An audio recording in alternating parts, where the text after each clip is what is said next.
Le 100% d'énergie renouvelable n'a pas été atteint. L'Allemagne voulait profiter du lundi de Pentecôte, jour férié, pour parvenir pendant quelques heures à cet ambitieux objectif par le biais du solaire et de l'éolien.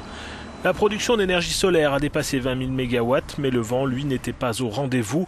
Le 100% renouvelable nécessite de parfaites conditions météorologiques. Et donc, les caprices d'Éole font partie du casse-tête que Berlin tente de résoudre pour respecter son engagement de sortir du nucléaire en 2022.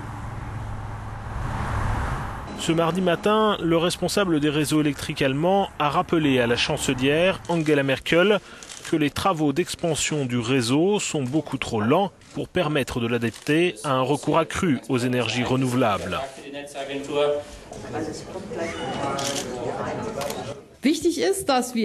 Il est important que l'expansion des énergies renouvelables, son transfert sur les réseaux, la sécurité de l'approvisionnement énergétique et le financement soient globalement en adéquation, a déclaré Angela Merkel.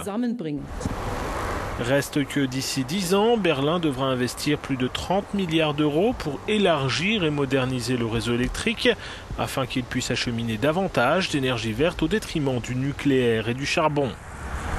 Au 31 décembre 2011, l'Allemagne était le premier producteur d'énergie éolienne de l'Union européenne, suivi de près par l'Espagne. Les deux pays sont même très loin devant l'Italie, la France et le Royaume-Uni.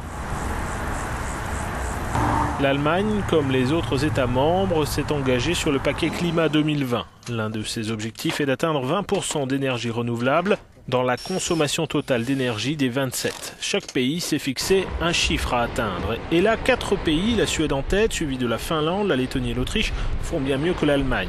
L'objectif de Berlin pour 2020 est de 18% d'énergie verte. Un chiffre modeste qui n'a néanmoins pas empêché l'Allemagne, en partie grâce aux aides publiques, de devenir un leader mondial sur le secteur des renouvelables. Selon le gouvernement, le pays consomme déjà près de 20% d'électricité verte et l'objectif pour 2020 sera largement dépassé.